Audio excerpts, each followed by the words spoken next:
Hello guys, आपका बहुत बहुत स्वागत है आपके अपने चैनल फाइनेंशियल मास्टर में। तो आज हम बात करने वाले हैं क्लियरिंग मेंबर की बारे में और CMBPID क्या होता है, क्योंकि बहुत सारी क्वायरीज आ रही थी मेरी NSDL की वीडियोस पे कि सर CMBPID स्पीडी की रजिस्ट्रेशन में मांग रहे हैं, ये क्या है, इसको समझा दीजिए। तो मैं इसको इस वीडियो के माध्यम से आपको समझाऊँगा। तो चलिए स्टार्ट करते हैं। तो सबसे पहले समझ लेते हैं कि क्लियरिंग मेंबर कौन होता है।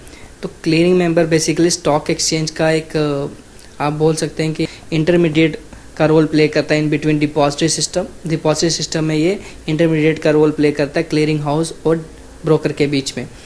तो जितनी भी ट्रेड स्टॉक एक्सचेंज में होती हैं उनको सेटल्ड किया जाता है क्लियरिंग हाउस और क्लियरिंग कॉरपोरेशन फिर स्टॉक एक्सचेंज से। पर वो कौन सेटल करता है, वो उनके ऑथराइज्ड पर्सन या ऑथराइज्ड आप कह सकते हैं क्लियरिंग मेंबर करता है। तो clearing member basically important role play करता है पूरी सेटलमेंट प्रोसेस में। जितने भी सिक्योरिटीज़ हम या बाय करते हैं या सेल करते हैं उनका पूरा सेटल करना, उनको किसको अकाउंट में कितने क्रेडिट होने हैं, किसके अकाउंट से कितने डेबिट होने हैं, वो क्लियरिंग मेंबर का काम होता है।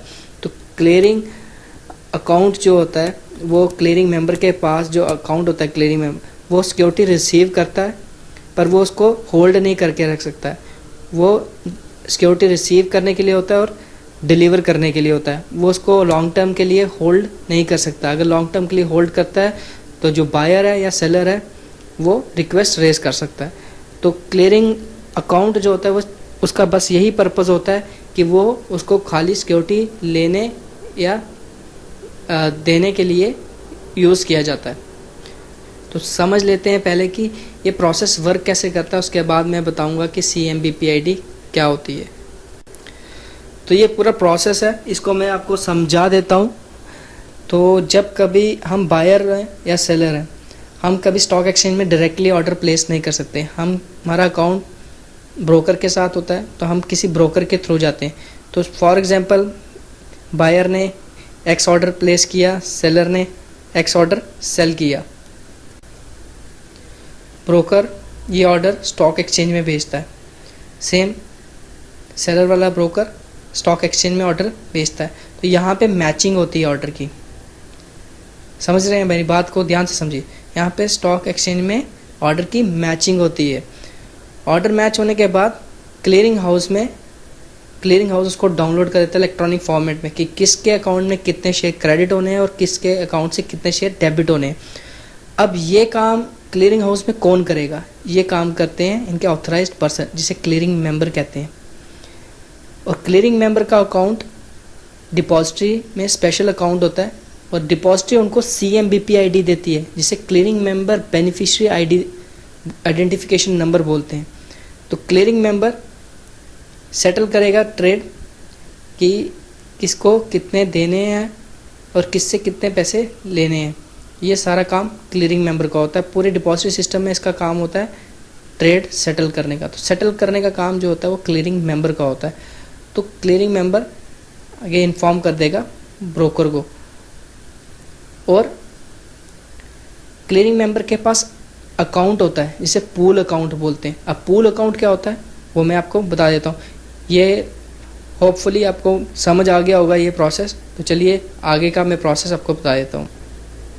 क्लियरिंग मेंबर के 3 पार्ट हैं बेसिकली। एक पूल अकाउंट होता है, उसके पास एक डिलीवरी अकाउंट होता है और एक रिसीट अकाउंट होता है। पूल अकाउंट में क्या होता है कि जब वो डिपॉजिटरी सिस्टम में उसका अकाउंट होता है, स्पेशल अकाउंट होता है और उसे CMBPID प्रोवाइड करते हैं, डिपॉजिटरी द्वारा प्रोवाइड की होती है CMBPID। वो CMBPID हमारे को जब शेयर ट्रांसफ़र करने हैं या शेयर लेने हैं तो वो हम ऐड कर सकते हैं।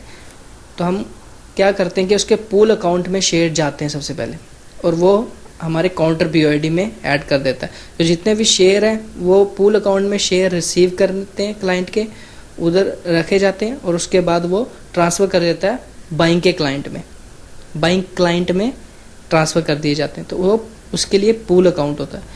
और डिलीवरी अकाउंट क्या होता है? जहाँ शेयर जो जितने भी शेयर रिसीव किए जाते हैं सेलिंग क्लाइंट से वो मूव किए जाते हैं from pool account to the clearing corporation through delivery account. तो वो डिलीवरी अकाउंट होता है। और रिसीट अकाउंट क्या? तो शेयर कैसे रिसीव होते हैं पूल अकाउंट में, वो रिसीट अकाउंट के थ्रू होते हैं। तो क्लियरिंग मेंबर के ये 3 मेन पार्ट हैं। तो एक डिलीवरी अकाउंट, एक पूल अकाउंट, एक रिसीट अकाउंट। तो ये मैंने समझा दिया आपको। तो CMBPID बेसिकली आप अगर शेयर ट्रांसफ़र करें तो आपके पास नहीं होगी, रेगुलर DP होती है हमारी। तो हमारे को जो स्पीडी की जब हम प्रोसेस करते हैं वहाँ CMBPID मांगता है, तो वो सिर्फ क्लियरिंग मेंबर के पास होती है। मैंने अपने कमेंट्स में लिखा भी था, फिर भी बहुत सारी क्वायरीज आ रही थी, तो इसलिए मैंने पूरा प्रोसेस समझाया।